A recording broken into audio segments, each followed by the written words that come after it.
आज हमें अपने बाबा साहब के प्रति श्रद्धा सुमन अर्पित करने हैं। हम उसके लिए आए हैं और जनता भी इसीलिए आई है कि बाबा साहब के 6 दिसंबर 1956 में परिनिर्वाण दिवस के रूप में हम यहाँ इकट्ठे हुए उनको श्रद्धा सुमन अर्पित करने के लिए आए। बहन जी नहीं आ रहे, मायूस नहीं हो रहे हैं आप? नहीं, कोई मायूसी नहीं है, उत्साह पूरा है। बहन जी की बात नहीं, बहन जी अपने तरीके से आएंगे जैसे भी आएंगे, लेकिन जनता ने दिखा दिया कि बहन जी यहाँ पहुंचे या ना पहुंचे, जनता ने ये दिखा दिया है, बहुजन समाज ने दिखा दिया कि बाबा साहब के लिए वो कितने समर्पित है, बाबा साहब के रास्ते पर चलने के लिए वो कितने आगे नहीं है। पहले 126 विधानसभा क्षेत्र आंवला से हूँ। आंवला से कितने बजे यहाँ पे आए हैं? सर हम तो लगभग यहाँ पे 3:30 बजे आ गए थे सर। 3:30 बजे रात? जी 9 बजे चले थे सर, बाकी आराम करते 3:30 बजे हम लोग आ गए थे। खाने का कितना पैसा मिला? पैसा कुछ नहीं मिला, जबकि हमारे हर कार्यकर्ता ने अपने जेब से पैसा दे देकर एक वाहन की व्यवस्था की गई थी कि वोट बेचना, बहन बेटियों को बेचना, तो बहन जी क्यों नहीं समझा रही है? देखिए ऐसा, बहन जी तो सही चल रही है, उसी हिसाब से चल रही है जो कांशीराम जी ने कहा, लेकिन समाज बिखरा हुआ है। जब समाज इकट्ठा तो इसीलिए ये वोट काट लेते हैं और पैसे से पूंजीपतियों से मिले हुए हैं अन्य लोग, और पैसा जैसे अभी बिहार के अंदर दिया है पैसा 10-10 हजार रुपए, ऐसे हमारे लोगों की आर्थिक स्थिति कमजोर है, वोट दे देते हैं और उनको धमका देते हैं। तो बाबा साहब मानो काशीराम थे तो लोगों को समझाया बस, और बाकी और लोगों ने करीब 3 बसें मेरी विधानसभा से और 20 4 व्हीलर गाड़ी सिर्फ आपस में ही हम लोगों ने इकट्ठा करके हमारे गरीब कार्यकर्ता ने अपने जेब का पैसा लगाकर अपनी पूड़ी कचौड़ी सूखी रोटी लाकर घर से बनाकर आने का काम हम लोगों ने किया है। ये बहुजन समाज पार्टी का कार्यकर्ता है, स्वाभिमानी है, ये पैसा खुद खर्च करता है, किसी की मजदूरी पर या किसी के पैसे से नहीं जाता है।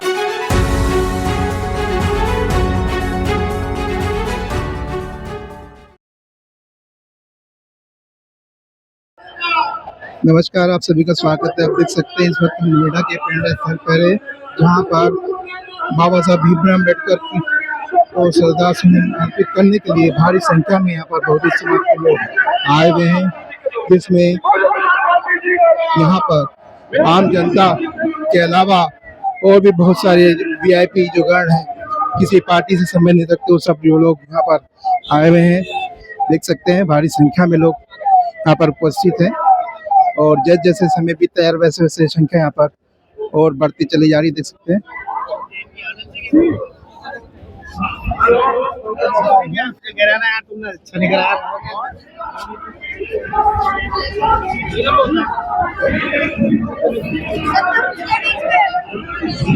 तो देख सकते हैं यहाँ पर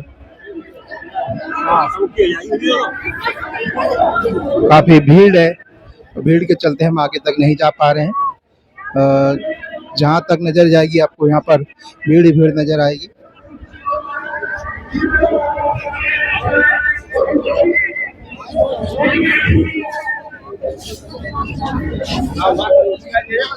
काफी लोग दूर दूर से भी यहाँ पर इस स्थल पर आए हुए हैं आज बाबा साहब को श्रद्धांजलि अर्पित करने के लिए। देख सकते हैं कितनी भीड़ है यहाँ पर, देखिए पहुंच पाना भीड़ के अंदर मुश्किल है, इसलिए हम साइड में ही रहे तो ज़्यादा अच्छा है। देखिए वहाँ पर भी काफ़ी लोग नज़र आएंगे, तो अब काफ़ी लोग दूर दूर तक, जहाँ तक देखेंगे भीड़ ही भीड़, काफ़ी भारी संख्या में लोग यहाँ पर आए हुए हैं, और कुछ लोग अपने फ़ोन से सेल्फी लेने में यहाँ पर व्यस्त, देख सकते हैं।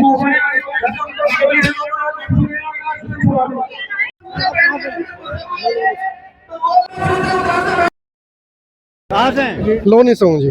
लोनी से? हाँ, लाइव चल रहा है। सर आप कैसे देखते हैं, आज मानो बाबा साहब का जन्मदिन है, आज संविधान को चारों तरफ से अटैक हो रहा है, कैसे देखते हैं? माइक मुंह के पास। संविधान के जो अटैक कर रहे हैं, जो मनुवादी लोग हैं, जो अटैक कर, जो इसमें नीति और रीति बदलने की कोशिश कर रहे हैं, वो कभी नहीं बदला जाएगा। अंबेडकर साहब का संविधान जैसा उन्होंने लिखा है ऐसे ही रहेगा। ऐसे देखा है आप लोग सोते रहेंगे और करो संविधान बच जाएगा? नहीं, हम सोते नहीं है, उनकी कौम सोती नहीं है, वो जागती हुई कौम है और हर मोर्चे के लिए तैयार है, हर लड़ाई के लिए तैयार है। ये जो नीला गमछा है ना, इसको करें नीलटा, भीमटा, तरह तरह के नाम से आप लोगों को पुकारा जाए, कैसे देखते हैं? जो तरह तरह से लोग देखते हैं, ये जो बोलते हैं ना, ये इनकी एक छोटी सोच के तहत देखते हैं, जबकि ऐसा नहीं है। बाबा साहब ने सब समाज के लिए, सबके लिए काम किया है। संविधान में सबके लिए उन्होंने लिखा है। तो BN राव को नाम क्यों उछाला जा रहा है?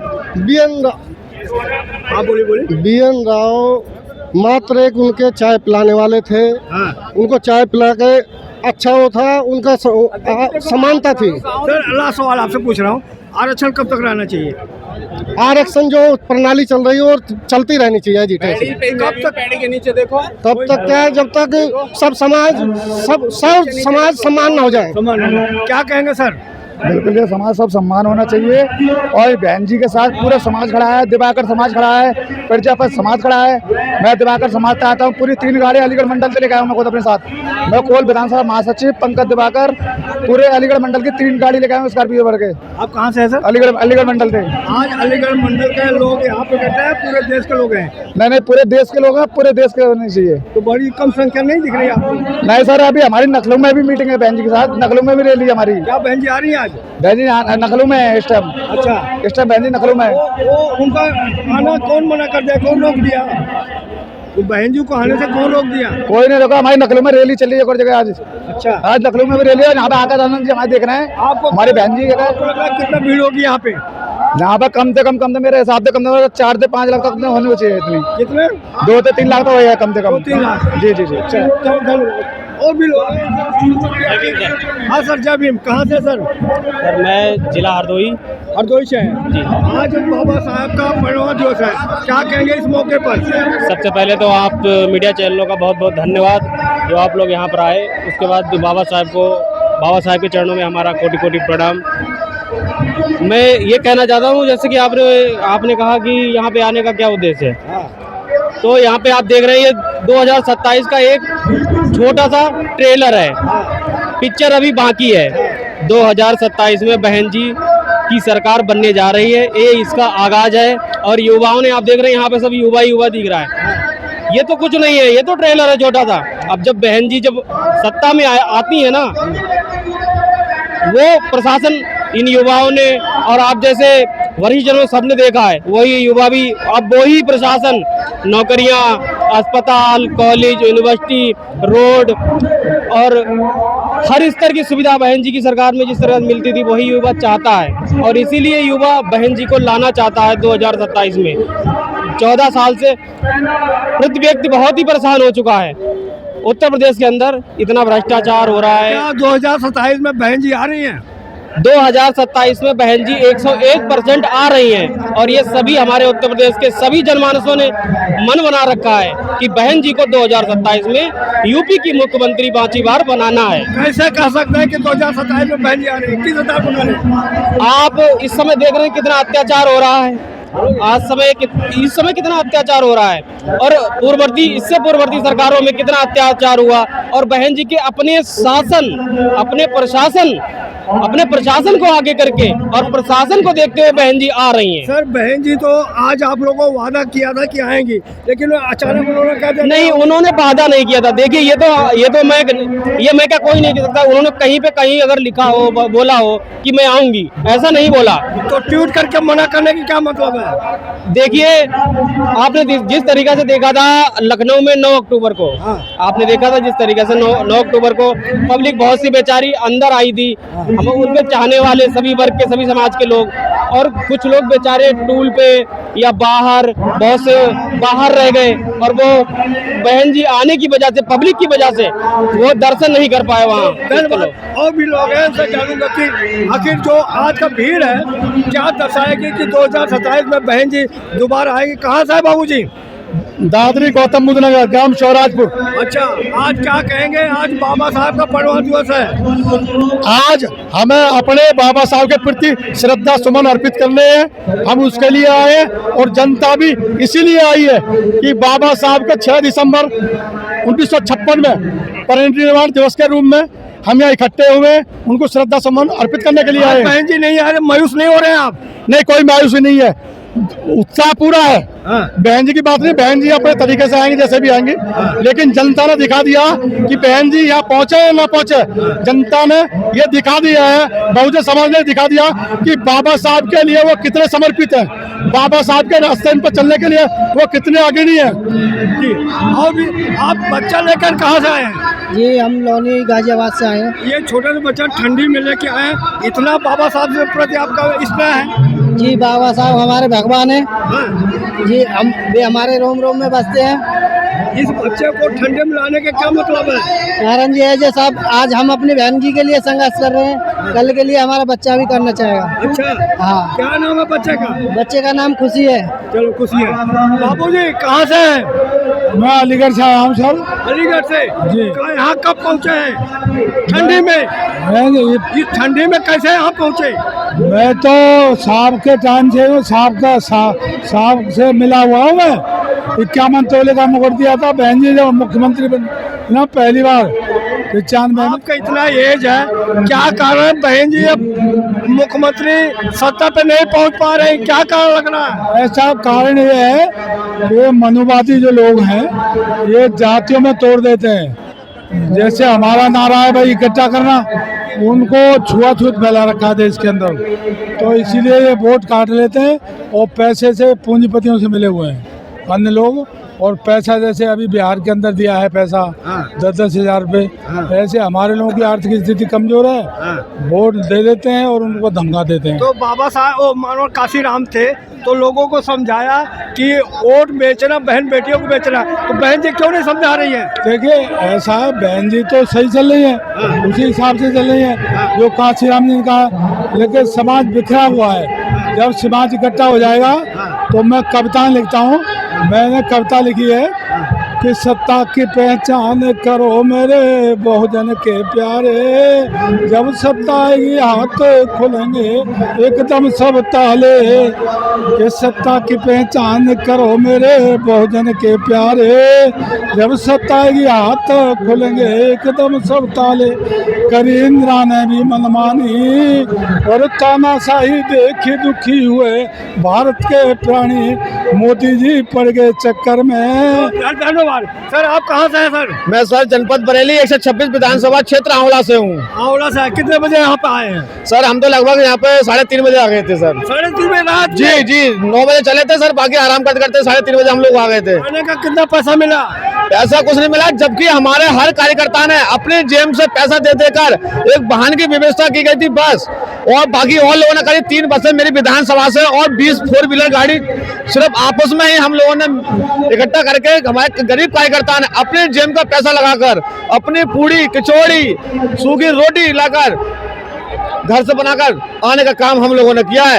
ये बहुजन समाज पार्टी का कार्यकर्ता है, स्वाभिमानी है, ये पैसा खुद खर्च करता है, किसी की मजदूरी पर या किसी के पैसे से नहीं जाता है। कहा जा रहा पिछली बार लखनऊ में जो भीड़ आई थी वो बीजेपी ने पैसा अलॉटमेंट किया था, बस इंतजाम किया था। अरे आप कह रहे हैं बीजेपी की भीड़ थी, अभी इस रैली को माने बहन जी बहुत बड़ी रैली बनाने वाली थी, इसी को सरकार ने हाथ खड़े कर दिए सुरक्षा देने से, तो ये क्या कहेंगे आप? भारतीय जनता पार्टी हो, चाहे समाजवादी पार्टी हो, चाहे कांग्रेस हो, 9 अक्टूबर को माननीय बहन जी के किए गए मानव काशीराम साहब की पुण्यतिथि पर राज्यव्यापी कार्यक्रम से सब लोग घबरा चुके हैं, उन्हें एहसास हो चुका है। कहा जा रहा बहन जी इसलिए नहीं आई, चंद्रशेखर का जो रैली हुआ था वहाँ पे मुजफ्फरनगर में, उसे बहन जी डर गई। अरे उस रैली में आधे ग्राउंड में तो बच्चे क्रिकेट खेल रहे थे, क्या रैली हुई थी? अरे उससे ज्यादा तो रैली हमारे माननीय आकाश आनंद जी को सुनने के लिए हमारे युवा लोग आए हुए हैं। उस रैली में आधे से ज्यादा पार्किंग थी, आधे से ज्यादा बच्चे क्रिकेट खेल रहे थे। अरे आकाश आनंद तो कहते हैं चांदी की चम्मच लेके पैदा हुए हैं। माननीय बहन जी आप कहते हैं आकाश आनंद चांदी की चम्मच लेकर पैदा हुए, ये सरासर गलत है। अरे माननीय बहन जी ने उनको एक संघर्षशील कार्यकर्ता बनाने के लिए समाज के बीच छोड़ा है। अगर माननीय बहन जी उनको चांदी का चम्मच लेकर भेजती तो उन्हें सांसद बना के भेजती। अरे धूल मिट्टी में कभी काम किया इन्होंने? उन्हें राज्यसभा सांसद भेजती, उन्हें कहा तो विधायक बनाती। अब बात आती है कि धूल मिट्टी क्या राहुल गांधी ने कभी धूल मिट्टी छानी? क्या कभी अखिलेश यादव ने धूल मिट्टी छानी? अरे वो भी तो इसलिए फेल है ना। वो उन्हें विरासत में मुख्यमंत्री पद मिल गया, उन्हें सांसद विरासत में मिल गई। उनका योग्यता क्या है?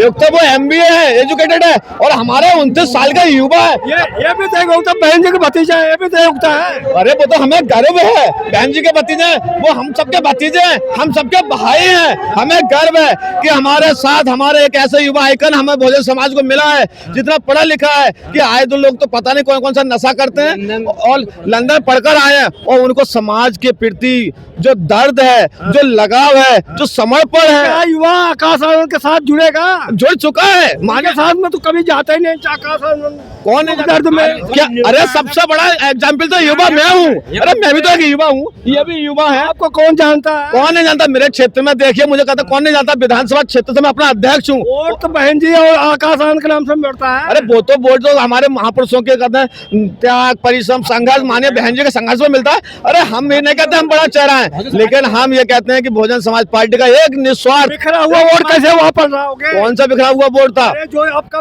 परसेंट गिर रहा है उसको कैसे ये ऊपर लाओगे? परसेंटेज हमको जितना वोट मिल रहा था वो मिल रहा है, लेकिन कहीं ना कहीं EVM की धांधली की वजह से हमारे वोट में कहना धांधली की जा रही है, चोरी की जा रही है, और वोट परसेंटेज घटने का एक कारण ये भी है कि ये बहुजन समाज के लोग, गरीब वंचित शोषित समाज के लोग हैं, जो कहीं ना कहीं खाने कमाने के लिए परदेश में चले जाते हैं। बहन जी EVM के लिए क्यों नहीं आंदोलन कर रहे? अरे कैसे कह नहीं कह रहे हैं? जब 2012 के बाद जब 2017 का चुनाव हुआ तो माननीय बहन जी ने सबसे पहले कहा था कि आज जो भारतीय जनता पार्टी के जो विधायक और जो जीत कर आए हैं, ये जनता के प्रतिनिधि नहीं है, ये EVM की कोख से निकले हुए जनप्रतिनिधि है। सर संविधान के ऊपर इतना अटैक हो रहा, बहन जी एकदम चुप है। कौन कह रहा है बहन जी चुप है? अरे सबसे पहले बहन जी ने अभी 21 दिसंबर का 2000 इतना बड़ा गण आंदोलन, पूरे देशव्यापी आंदोलन किया था। माननीय आकाश आनंद जी ने पूरा दिल्ली में आंदोलन किया था। और कौन कहता है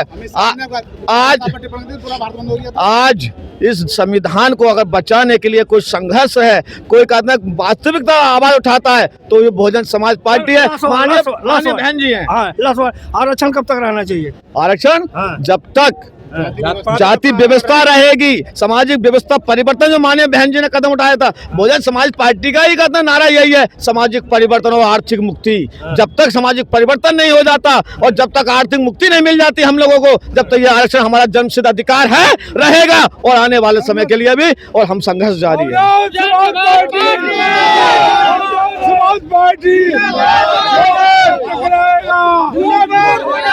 जो हमसे टकराएगा